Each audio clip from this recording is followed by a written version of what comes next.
tal? Bienvenido, estimado estudiante. Es un gusto darle la cordial bienvenida a la primera sesión de nuestra materia Taller de Juicios Orales.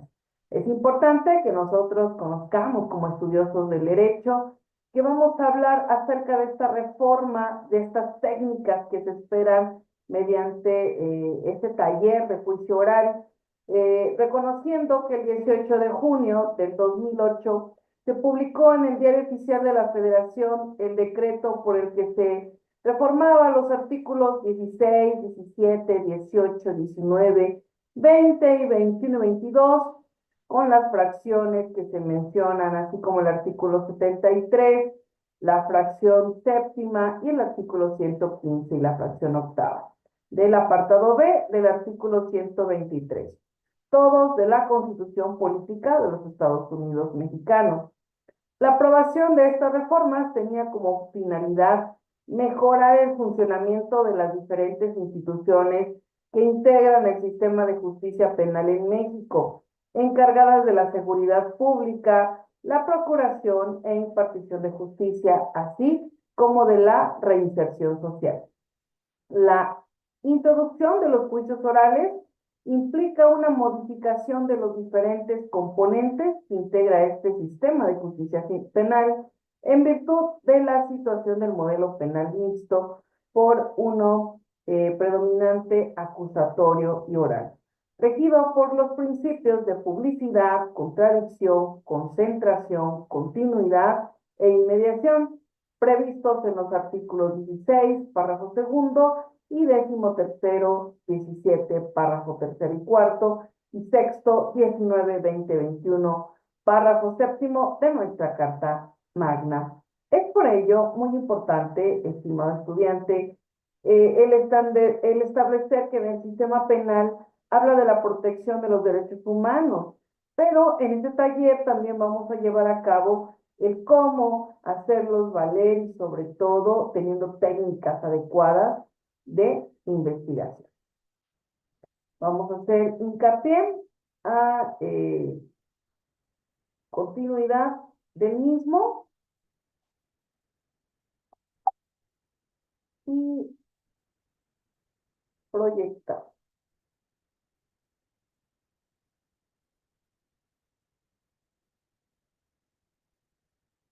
Hablar del taller de juicios orales, hacemos definición de la dominación del arte de la litigación. Es decir, estamos hablando que realmente entablar un juicio oral, estamos hablando de esta parte tan importante de la litigación. Tenemos fundamentos de estos juicios como principal y crucial el sistema tradicional, dejar, ¿verdad?, el escrito y pasar a los principios que hemos mencionado. Un juicio oral tiene etapas clave. Cada participante tiene roles definidos. La comunicación efectiva es vital. Las técnicas de argumentación jurídica son necesarias, son vitales estas técnicas que hoy en día vamos a analizar y ver. Preparación estratégica. Se necesita de un análisis profundo del caso, de la construcción de una narrativa persuasiva, de una organización de pruebas y argumentos, estrategias de interrogatorio bien planificadas.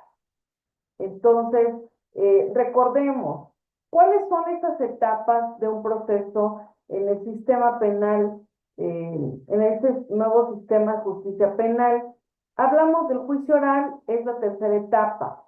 Primero se realiza la etapa de investigación, que concluye con la audiencia de imputación y vinculación, y luego la etapa intermedia en la que se admiten pruebas. Como bien estamos mencionando, la primera etapa, la de investigación, segunda, la intermedia o de preparación a juicio, y la tercera, la de juicio oral, que indica con la audiencia de debate, donde se desahogan las pruebas y que concluye con la sentencia. Estamos analizando entonces que en la etapa de juicio oral estamos haciendo que, en referencia, todas las cuestiones esenciales del proceso se realizan sobre la base de la acusación, en el que se deberá asegurar la efectiva vigencia de los principios de inmediación, publicidad, concentración, igualdad, celeridad y continuidad. El juicio comprende desde que se recibe el auto de apertura a juicio hasta la sentencia emitida por el tribunal del juicio oral. Por eso es muy importante que el juez de juicio oral escuche a la defensa y al Ministerio Público mediante estas técnicas, mediante este desahogo. Se desahogan las pruebas, se emiten los alegatos de clausura o finales por las partes y finalmente se delibera, se emite el fallo y se dicta una sentencia en la que se explica oralmente si el imputado es inocente o culpable. Es también de mencionar lo siguiente, mi estimado licenciado. Hasta ahorita hemos mencionado lo más elemental del inicio, pero pues falta un conocimiento que debemos abordar sobre el mismo. La importancia, ¿verdad?, que tenemos de los juicios orales. La importancia de esta reforma constitucional publicada, como ya mencionamos, en el 2008, recae en conocer los textos del artículo 16 al 22 constitucional, circunstancia que ya dio aprobada también el Código Nacional de Procedimientos Penales. El juicio oral se trata de una rendición de cuentas de las varias instituciones que intervienen en el proceso penal. Cada uno aporta testigos, pruebas que tienden a fortalecer coherentemente su versión de los hechos. Y si el juez o conjunto de jueces tienen una libertad de decisión acotada, no solo por la controversia abierta y pública entre las partes, sino también apoyada por una infraestructura arquitectónica adecuada y por un proceso que está estructurado para que el guía de cualquier dato, testimonio o versión de los hechos. Básicamente, la oralidad consiste en la utilización del sistema de signos fonéticos, lenguaje oral, pero también hay un lenguaje persuasivo en la imagen corpórea, en todo lo que conlleva a una correcta oralidad, siendo sus ventajas una mayor facilidad de emisión, una mayor potencia expresiva y la ineludible inmediación entre emisor y receptor, con la consecuente posibilidad de que dichos signos fonéticos sean acompañados por acción. La importancia del Ministerio Público. Es la institución encargada de iniciar y dirigir la investigación de todos aquellos hechos que presumiblemente pueden ser constitutivos de delito. En momento ejercer la acción penal correspondiente en contra de quien es considerado el sujeto activo del delito. La máxima autoridad como titular de dicha institución es el Procurador General, ¿verdad? Y hay modificación en el Ministerio Público. Por lo tanto, el Ministerio Público, por mandato constitucional, es el único órgano facultado para la investigación y persuasión de los delitos, auxiliándose para tal encomienda de una policía que estará bajo su autoridad y mandato inmediato. ¿Qué realizará el Ministerio Público? Es el encargado de recibir la narrativa de los hechos, posiblemente constitutivos de delito, ya sea por denuncia, querella o acto equivalente, para dar inicio a su función investigadora, de lo cual puede optar por alguna de las siguientes alternativas: ejercer la facultad de no iniciar la investigación, archivar temporalmente, aplicar el principio de oportunidad o bien iniciar la investigación.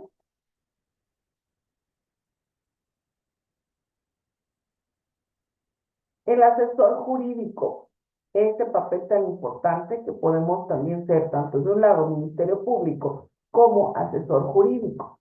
El asesor jurídico es una figura que aparece con motivo de las reformas constitucionales de este año, del 2008 que se menciona, forma parte de los juicios orales. En atención a su función, es el representante legal del ofendido o la víctima, según sea el caso. El objetivo de sus atribuciones es precisamente velar por los intereses de ellos ante las autoridades jurisdiccionales e igualmente presta auxilio al Ministerio Público en sus funciones investigadoras y parte dentro del juicio oral en el entendimiento de qué es lo que en el anterior sistema se refiere. Los testigos son todas las personas que tienen información sobre un delito, ya sea por haberlo presenciado o por ser capaces de aportar algún dato útil de la investigación.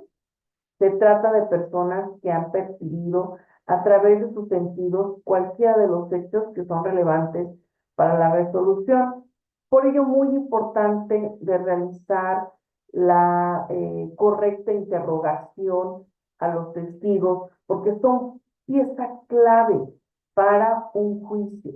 Entonces, la prueba por excelencia en el juicio oral suele estar constituida por el testimonio ampliamente concebido, sea que se trate de la declaración de un tercero que diga haber percibido los hechos relativos al caso, o de la propia declaración de la víctima o acusado, pues como se dijo en un sistema de libre valoración, todo ello es testimonio. Vamos muy bien, estimados licenciados, en ver este vocabulario tan importante que nosotros tenemos para abarcar estos principios del juicio oral.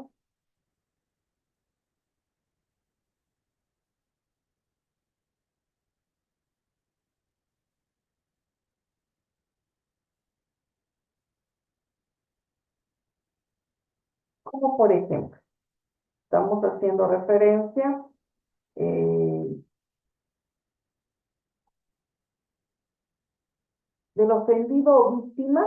Este personaje adquiere el carácter de sujeto procesal, lejos de los planteamientos tradicionales de los sistemas inquisitivos y mixtos, en los que se consideraba que el principal ofendido por el delito era el orden jurídico, marginando así los hechos de la víctima o ofendido.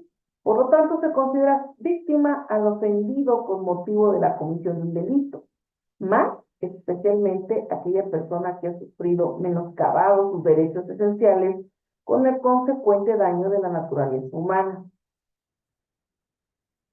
Los peritos que intervienen también en esta parte muy importante, en cuanto son un particulares especiales testigos, el hecho es que los peritos son personas que cuentan con información relevante acerca del caso que se está juzgando y que debe de venir a dar cuenta de ella en forma oral y sujeta a la contradictoriedad del juicio.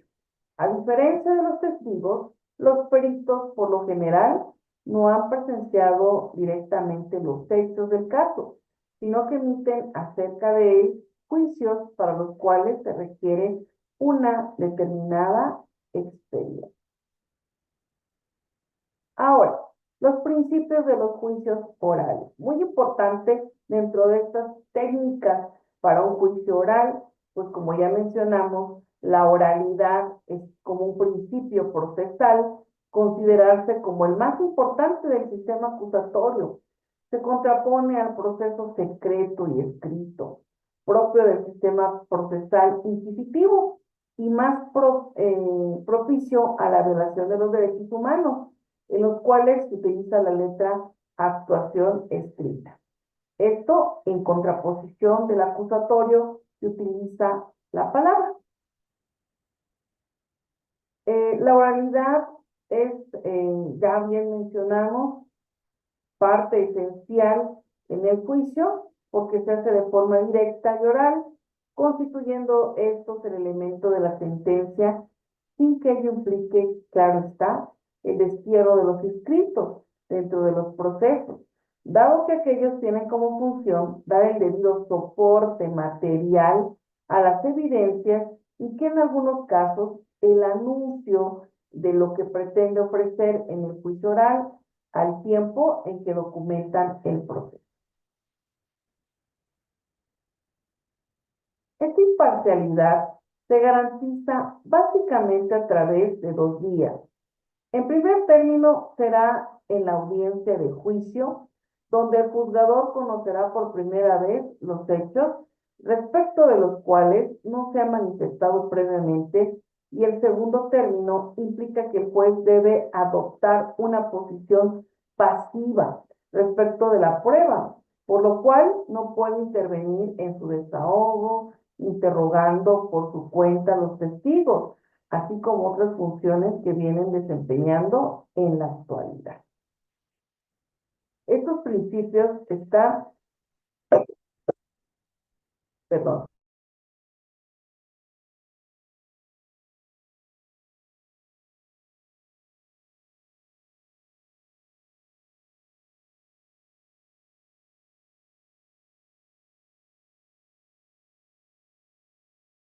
está la imparcialidad.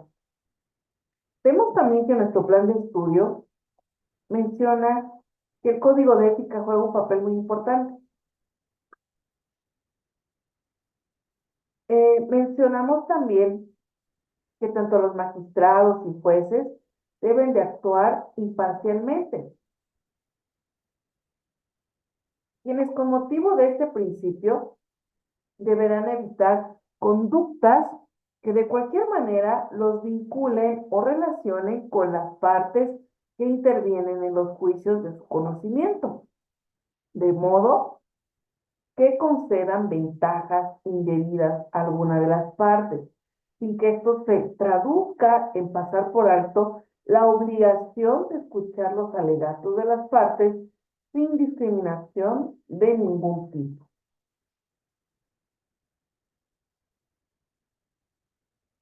La concentración afirma que el principio de concentración significa que todos los actos necesarios para concluir el juicio se realicen en la misma audiencia.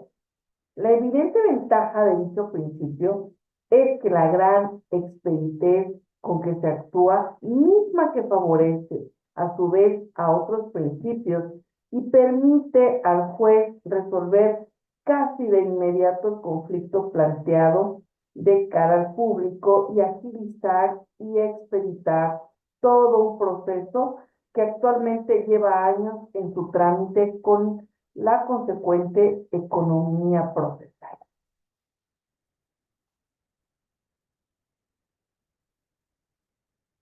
Este principio hace referencia a que todos los actos necesarios para concluir el juicio se realicen en la misma audiencia. Y cuando se habla de concentración, hace referencia no solo al desahogo conjunto, sino que éste se lleve a cabo de preferencia en una sola audiencia, en donde ambas partes puedan defender sus respectivas posiciones, lo cual se encuentra de alguna manera previsto en el artículo 20 constitucional, fracción sexta. Continuidad. Este principio se refiere a la exigencia que el debate no sea interrumpido, es decir, que la audiencia se desarrolle en forma continua, pudiendo prolongarse en sesiones sucesivas hasta su conclusión. Incluso la ley define lo que debe entenderse por sucesiones sucesivas, que son aquellas que tienen lugar en el día siguiente o subsiguiente del funcionamiento ordinario del tribunal.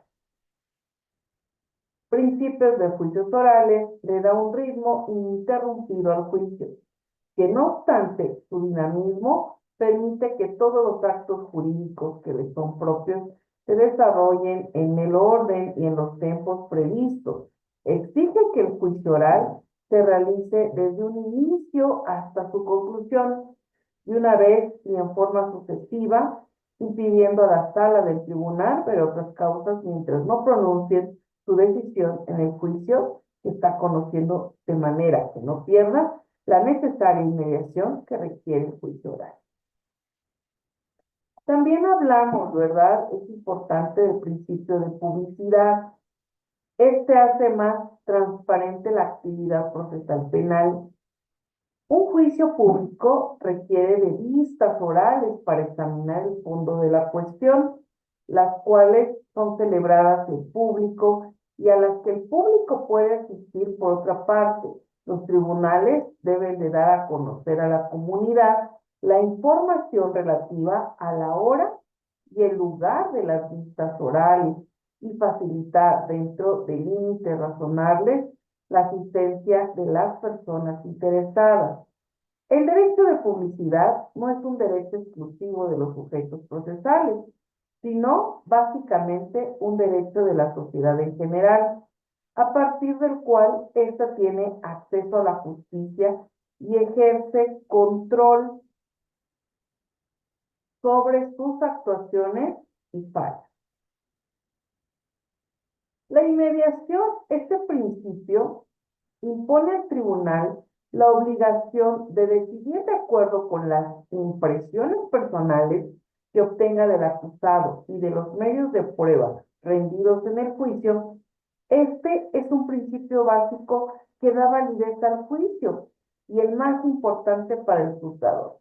Fundamentalmente, a través de este principio se basa que el juez permanezca en contacto permanente con el acusado durante todo el proceso, a fin de que pueda interrogarlo, leer su lenguaje corporal y aclarar dudas cuando las tenga. Por ello, muy importante, este principio rompe con la práctica omisa y opuesta a todo umbral de legalidad del proceso y de la mal vista situación de que el juzgador nunca conoce al reo, como ocurre algunas veces en nuestro sistema procesal.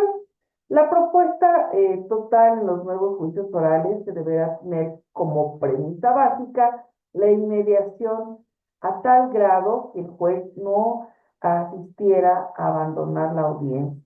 El juicio sería anulado y dicha nulidad podría pedirla cualquiera de las partes.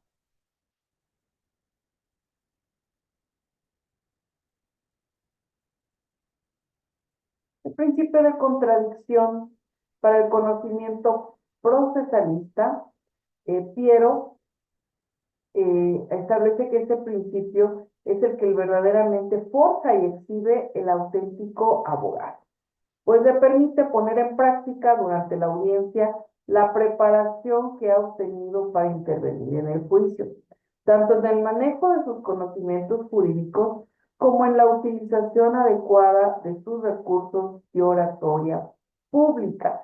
Esto importante para que nosotros conozcamos que tenemos esta preparación de la contradicción y agotar esta oratoria que va a ser de manera pública, muy importante. El proceso es una figura básicamente dialéctica, en el sentido de contradicción o audiencia bilateral. Se refiere a la posición antagónica que asumen las partes, aun cuando no se limita a la postura de la pretensión de la parte actora frente a la demandada, sino en general a la ficción de la litis, en la fase postulatoria o cognoscitiva, y a la tarea del juzgador, en cuanto que este es un tercero ajeno a la relación, quien ha de resolver la controversia, y es ese tercero investida de la facultad jurisdiccional del Estado, quien debe de escuchar a ambas partes y en su momento dictar la sentencia que debe de resolver o dirimir la controversia. Para ello, es indudablemente quien deba de recibir las probanzas que ambas partes ofrezcan y valorarlas de forma razonada y fundamental. La igualdad habla de la materialización de este principio. No solo se realiza brindando identidad de oportunidades a las partes, a fin de equilibrar el proceso o de los elementos de prueba, sino también eh, identidad en la aplicación de la ley, garantizando certeza en la aplicación de esto. La posibilidad de acceso a la justicia debe ser pareja para ambas partes y el indicado pueda ser oído dentro del proceso de la misma forma y manera en que lo es el denunciante, a través de un proceso con un juez independiente, autónomo, imparcial y objetivo, debiendo ser las partes escuchadas en la misma oportunidad, esto es, en la audiencia del juicio. Vamos a hablar ahora de la teoría del caso. Muy importante dentro de este análisis de la primera sesión, que hacemos referencia que en la construcción y formulación de la teoría del caso debe seguirse el orden de lo jurídico, lo fáctico, lo probatorio, culminando con la formulación de una historia con sentido penal relevante. Lo jurídico. En este tema, ustedes deben desglosar elementos del delito para poder luego establecer si los hechos encajan o no pertenecen a cada uno de ellos, ya que si no es así, estaría frente a una conducta atípica o frente a otro tipo de delito. En cambio, para el defensor es necesario hacer una de dos cosas: ver los mismos elementos del delito y decidir cuál elemento es el más débil o no existe, o formular una defensa afirmativa. En el caso de fraude, los elementos a revisar son la obtención de un provecho ilícito de quien induce o mantiene un error o de una tercera persona, el perjuicio ajeno, inducción o mantenimiento en error a otro, utilización de artificios o exigencias de maniobras engañosas.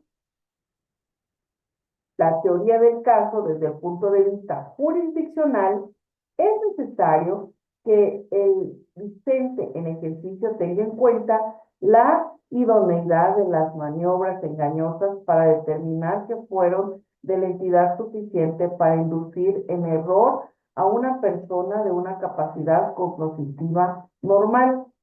Para ello es necesario tener en cuenta las condiciones de la víctima y del victimario, ¿sí? Así como la relación de causalidad entre el artificio o engaño y el error, la relación de causalidad entre el error y el aprovechamiento injusto, así como el error que sea determinante y esencial.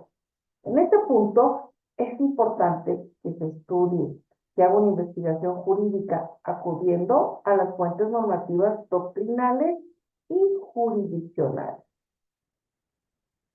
Lo anterior a manera de ejemplo, sobre el caso material del juicio oral, las partes que van a intervenir deben de manejarlo en forma demás precisa para poder ubicar sus funciones dentro del juicio, ya sea como defensor, como ministerio público, como perito, como testigo, ofendido, secretario, etcétera. Entonces, por eso, estimados licenciados, los invito a que conozcamos realmente parte esencial de esta materia, pues estamos indagando en el mismo.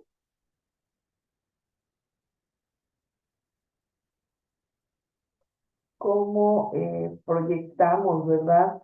En nuestro plan de estudio,